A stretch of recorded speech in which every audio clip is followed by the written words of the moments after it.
بسم الله الرحمن الرحيم. الحمد لله رب العالمين، والصلاة والسلام على سيد المرسلين محمد وآله وأصحابه أجمعين. أما بعد، فإن أصدق الحديث كتاب الله، وخير الهدي هدي محمد صلى الله عليه وسلم، وشر الأمور محدثاتها، وكل محدثة بدعة، وكل بدعة ضلالة، وكل ضلالة في النار. قال الله تبارك وتعالى في القرآن المجيد والفرقان الحميد: فأعوذ بالله من الشيطان الرجيم، بسم الله الرحمن الرحيم. إن الذين قالوا ربنا الله ثم استقاموا صدق الله العلي العظيم، وصدق رسوله النبي الكريم، ونحن على ذلك من الشاهدين والشاكرين، والحمد لله رب العالمين. رب اشرح لي صدري ويسر لي أمري، واحلل عقدة من لساني يفقه قولي. سبحانك لا علم لنا إلا ما علمتنا، إنك أنت العليم الحكيم. اللهم رب زدني علما، اللهم إنا نسألك علما نافعا، اللهم جنبنا الفواحش والمعاصي والخطايا والزلل ما ظهر منها وما بطن. محترم حاضرین کرام، رمضان المبارک کا مقدس مہینہ گزر گیا، اور رمضان المبارک اور غیر رمضان المبارک میں فرق صاف نظر آ رہا ہے۔ کسی چشمے کی ضرورت نہیں ہے، کسی باریک بینی سے دیکھنے کی ضرورت نہیں ہے۔ اگر آپ پیچھے نظر کریں تو سمجھ میں آ جائے گا کہ رمضان کیا تھا اور غیر رمضان کیا ہے۔ چاند نظر آیا رمضان کا، مسجدیں نمازیوں سے پر ہو گئی، جگہ ملنا مشکل تھا۔ عید ہو کے ابھی 2-3 دن نہیں گزرا ہے، مسجدیں مرثیہ خواہ ہیں کہ نمازی نہ رہے۔ صاف نظر آ رہا ہے کہ رمضان تھا، غیر رمضان ہے۔ شیخ الاسلام علامہ ابن تیمیہ رحمۃ اللہ علیہ نے فرمایا ہے کہ رمضان المبارک اللہ نے عطا فرمایا، بہت سارے لوگوں نے اپنے اپنے حالات، اپنے اپنے ذوق کے مطابق عبادت کیا ہے، تراویح پڑھی، تلاوت کیا، نماز پڑھے۔ کوئی آدمی یقین سے یہ تو دعویٰ نہیں کر سکتا ہے کہ اللہ نے ہماری عبادتوں کو قبول کیا یا قبول نہیں کیا، لیکن شیخ الاسلام علامہ ابن تیمیہ رحمۃ اللہ علیہ نے فرمایا ہے کہ اللہ نے رمضان میں کس کی عبادت کو قبول کیا اور کس کی عبادت کو قبول نہیں کیا، اگر یہ سمجھنا ہو تو رمضان کے بعد کے اس کے حالات کو دیکھو۔ اگر رمضان کے بعد کے حالات بھی ویسے ہی رہے جیسے رمضان میں تھے تو سمجھو کہ اللہ نے عبادت قبول کر لیا ہے، اور عبادت پر اللہ نے استقامت عطا فرما دیا ہے۔ اور رمضان کے بعد وہی جیسے نماز رمضان سے پہلے نہیں پڑھتے تھے، رمضان کے بعد بھی نہیں پڑھ رہے ہیں، بس رمضان آیا فصلی نماز ہم نے پڑھ لیا۔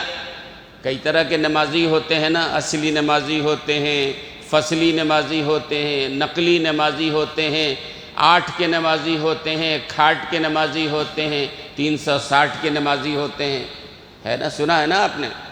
تو یہ رمضان المبارک میں جو نمازی ہوتے ہیں وہ فصلی نمازی ہوتے ہیں۔ جیسے گیہوں کا فصل ہے، موسم ہے، دھان کا موسم ہے، آم کا موسم ہے، پھلوں کا موسم ہے، موسم ہوتا ہے نا، موسم پر یہ چیزیں۔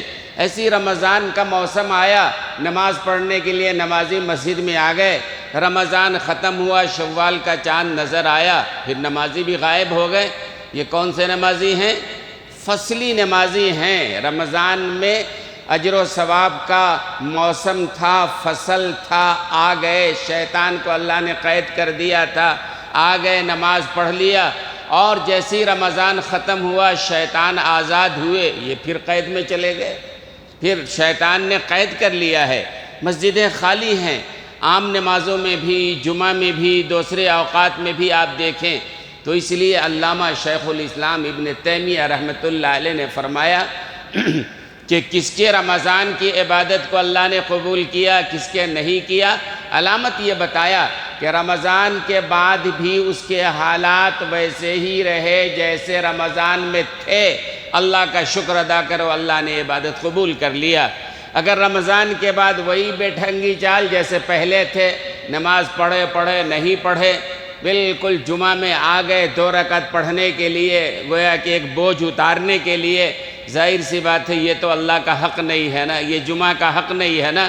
بالکل اخیر وقت میں آئے، نہ خطبے کی ٹھیک ہے، نہ عربی خطبے کا، نماز کے دوران آئے، 2 رکعت پڑھ لیا، پھر بھاگے چلے جا رہے ہیں، تو آپ سمجھ لو کہ اللہ نے اس کے رمضان کی عبادتوں کو قبول نہیں فرمایا۔ ایسی جیسے علماء نے لکھا ہے کہ یہ جو حج کرنے جاتے ہیں نا، کس کے حج کو اللہ نے قبول کیا؟ علامت بتائی کہ حج کے بعد اگر اس کے حالات بدل گئے، حج سے پہلے جیسے وہ جن گناہوں میں ملوث تھا، نمازوں کی پابندی نہیں تھی، حج کے بعد اگر سدھر گیا سمجھو اللہ نے قبول فرما لیا، اور اگر وہی حال رہا جیسے پہلے تھا سمجھو اللہ نے اس کے حج کو قبول نہیں فرمایا ہے۔ اللہ ہماری حفاظت فرمائے۔ بہرحال رمضان المبارک کا مہینہ آیا، ہم نے اس کا استقبال کیا، اور جو بھی ہم سے ہو سکا ہم نے عبادتیں کی، اللہ ہماری ان عبادتوں کو قبول فرمائے۔ اور اللہ تبارک و تعالیٰ نے یہ نماز ہے، روزہ ہے، حج ہے، زکوٰۃ ہے، اللہ نے اور اللہ کے رسول صلی اللہ علیہ وسلم نے فرمایا کہ بھائی نماز سے پہلے جو سنتیں ہیں، نماز کے بعد جو سنتیں ہیں، اللہ نے ان کے تکمیلات کو رکھا ہے کہ کس طرح غلطیاں ہو جائے۔ جیسے صدقہ فطر کے بارے میں آپ نے سنا کہ صدقہ فطر جو رکھا گیا ہے وہ اصل میں مالی طور پر کفارہ ہے، کہ ہمارے روزوں میں جو غلطیاں ہو گئی ہوں گی مالی طور پر کفارہ ہے، اللہ اس کی وجہ سے ان گناہوں کو دور فرما دے گا۔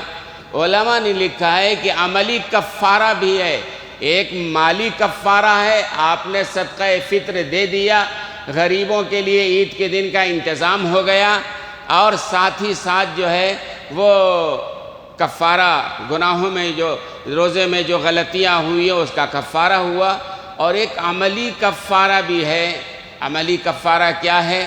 علماء نے لکھا ہے عن ابی ایوب الانصاری رضی اللہ عنہ قال قال رسول اللہ صلی اللہ علیہ وسلم من صام رمضان ثم اتبعہ ستا من شوال کان کصیام الدہر او کما قال علیہ السلام۔ یہ حدیث بہت ہی مشہور و معروف ہے۔ حضرت ابو ایوب انصاری رضی اللہ تعالی عنہ راوی ہیں، فرماتے ہیں کہ حضور اکرم صلی اللہ علیہ وسلم نے فرمایا، آپ نے عیدگاہوں میں بھی سنا ہوگا، آپ نے دوسری مسجدوں میں بھی سنا ہوگا، آپ نے گزشتہ سالوں میں بھی سنا ہوگا، یہ شوال کے جو 6 روزے ہیں نا، اس حدیث میں اللہ کے رسول صلی اللہ علیہ وسلم نے اس کو بیان فرمایا ہے۔ اور یہ حدیث آج کے موسم اور آج کے حالات کے لحاظ سے بالکل بروقت ہے۔ اور ویسے تو آپ جانتے ہیں قرآن و حدیث کا کوئی حکم اور کوئی ارشاد بے وقت بے موسم نہیں ہے، قرآن و حدیث کی بات ہر زمانے کے لیے ہے، لیکن وہی بات ہے کہ عمل کی نیت سے آدمی سننے کا ارادہ کرے۔ اللہ تعالی ہم سب کو عمل کی نیت سے کہنے اور سننے کی توفیق عطا فرمائے۔ بعض اوقات تو آدمی مجبوری میں بیٹھا رہتا ہے، جیسے عیدگاہوں میں نماز ہوتی ہے، گرمی کا زمانہ ہے اور دھوپ کی تپش ہے، اور خطیب صاحب بیان کرتے چلے جا رہے ہیں، اب بیچارہ مجبور ہے، بیٹھنا ہے، کیا کریں گے آخر؟ درست نہیں ہے۔ حضور اکرم صلی اللہ علیہ وسلم کے خطبات کو دیکھیں، میں نے 12 کہا ہے، 5 منٹ 10 منٹ 15 منٹ بہت ہو گیا ہے۔ اور جب کھلے میدان میں نماز عید ہو رہی ہے، عید کا کام کتنا ہے؟ ایک نماز ہو گئی 2 رکعت، عربی کا 2 خطبہ ہو گیا، اور دعا ہو گئے، بس کافی ہے اتنا۔ بیان تو پورا رمضان سنتا رہتا ہے، مصلی جمعہ میں سنتا رہتا ہے، ہر موقع پر سنتا رہتا ہے۔ چلو ٹھیک ہے، کوئی خاص بات اگر کہنا ہے مختصر کہہ دو، 5 منٹ کہہ دو، 10 منٹ کہہ دو، 15 منٹ کہہ دو۔ لیکن میں نے سنا کہ بعض عیدگاہوں میں آدھا گھنٹہ، پونا گھنٹہ خطیب صاحبان نے وہ تقریریں کی۔ ان کے لیے تو صاحبان کا انتظام ہوگا، باقی بیچارے دھوپ میں تپش میں بیٹھے ہوئے ہیں، بیزار ہو رہے ہیں۔ ایسی تقریر نہیں ہونی چاہیے۔ آپ حضرات یہاں بیٹھے ہوئے ہیں، بیزارگی سے تو نہیں بیٹھے ہوئے نا؟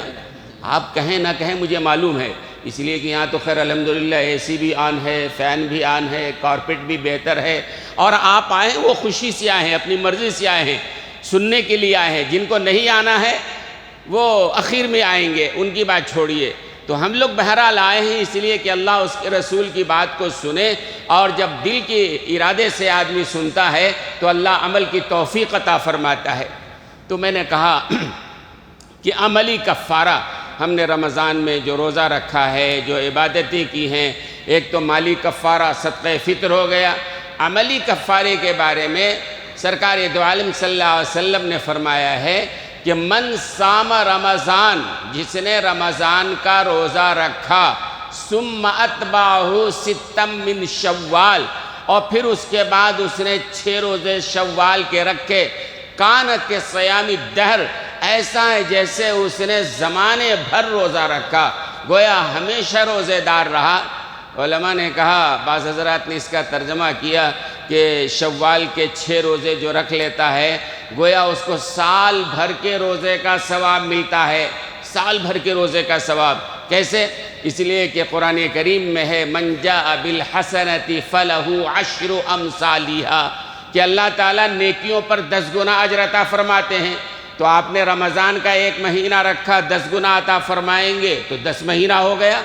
اور پھر شوال میں جب آپ 6 روزہ رکھیں گے اور 1 روزے پہ جب 10 دن کا ثواب ملتا ہے، 10 گنا ملتا ہے، تو 6 دائیں 60 یہ ہو گیا، 2 مہینے کا یہ ہو گیا۔ تو گویا ایسا ہوا جیسے پورے سال روزہ رکھا ہے۔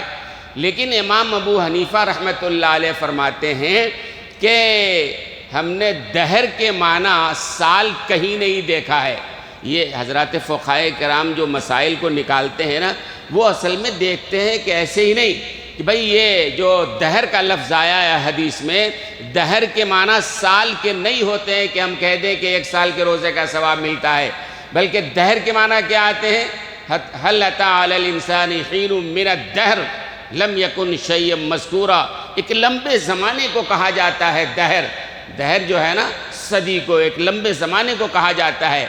تو امام ابو حنیفہ رحمۃ اللہ علیہ فرماتے ہیں کہ یہاں پر سال کا مطلب نہیں ہے کہ 1 سال کے روزے کا ثواب ملتا ہے، بلکہ شوال کے جس نے 6 روزے رکھے، ایسا ہے جیسے اس نے زمانہ بھر، یعنی جس آدمی کا جتنا زمانہ ہے، 60 سال کی عمر ہے، 70 سال کی عمر ہے، گویا پوری زندگی وہ روزے دار رہا۔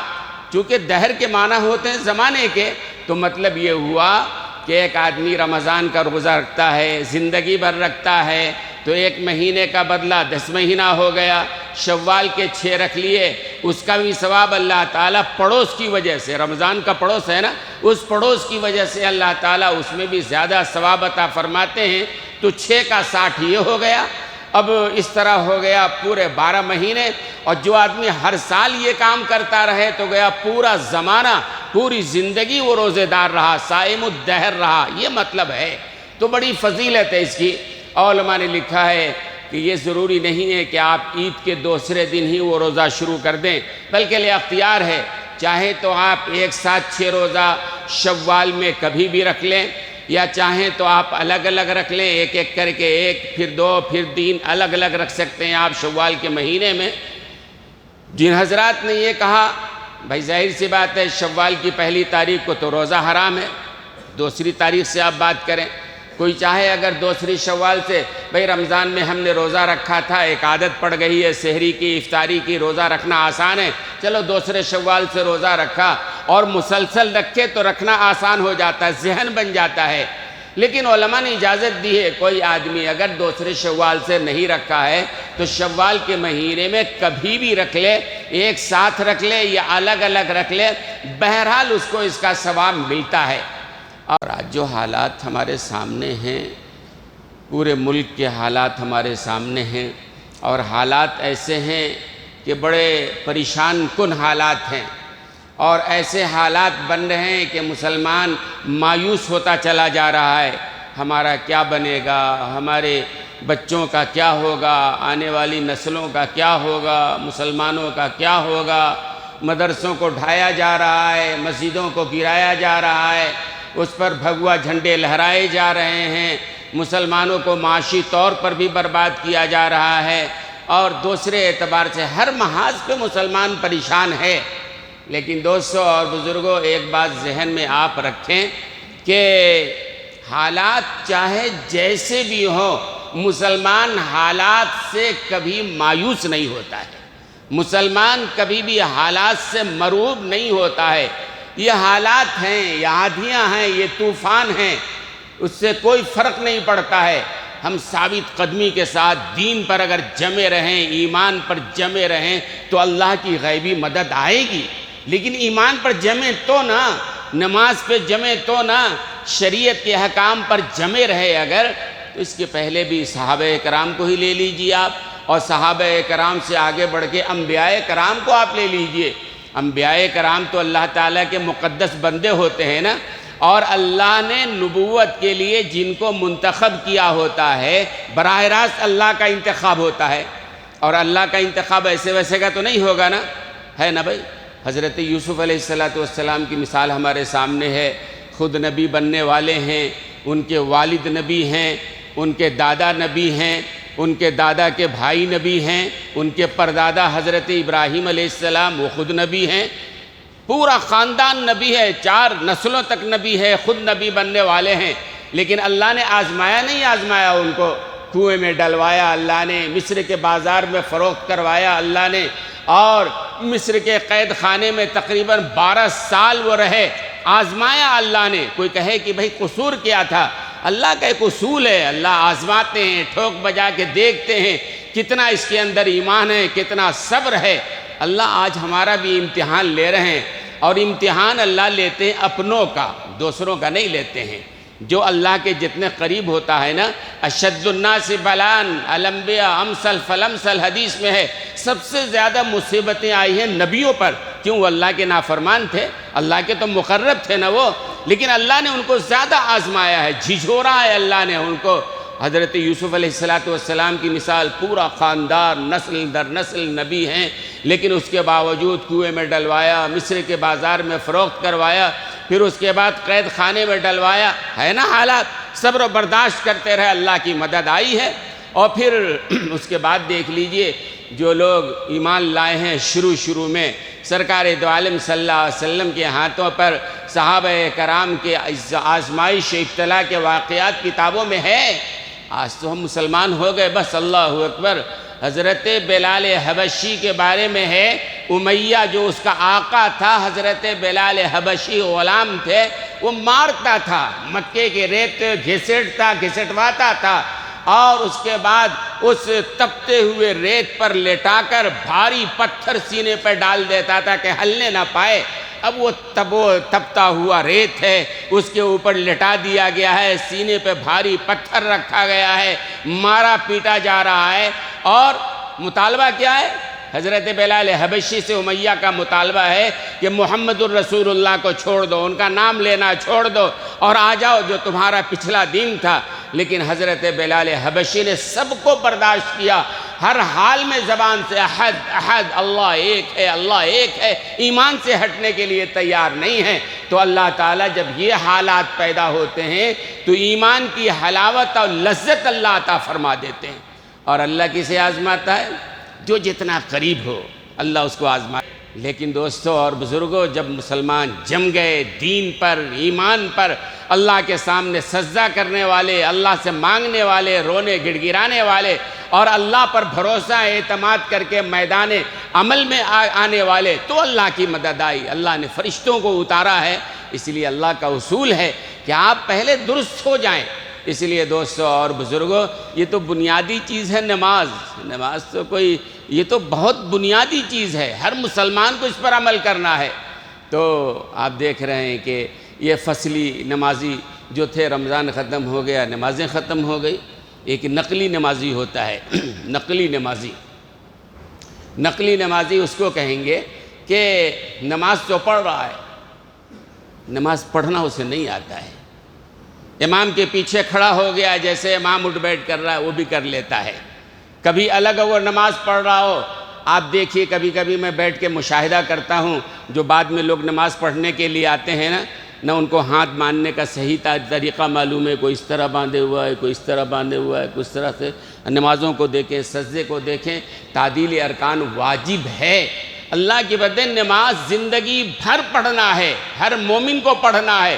نماز تو صحیح کر لو نا، دنیا کے ہر کام کو آپ صحیح کر لیتے ہو، ضرورت پڑتی ہے کسی زبان کے سیکھنے کی، زبان سیکھ لیتے ہو، کس طرح بیپار کرنا ہے سیکھ لیتے ہو، ہر بات معلوم کر لیتے ہو۔ نماز زندگی بھر پڑھنی ہے، نماز تو سیکھ لو صحیح۔ نماز صحیح نہیں ہے، آپ چاہے زندگی بھر پڑھتے رہو، آپ سمجھو گے ہم نے اللہ کو راضی کر لیا، حالانکہ اللہ ناراض پہ ناراض ہوتا چلا جا رہا ہے نا۔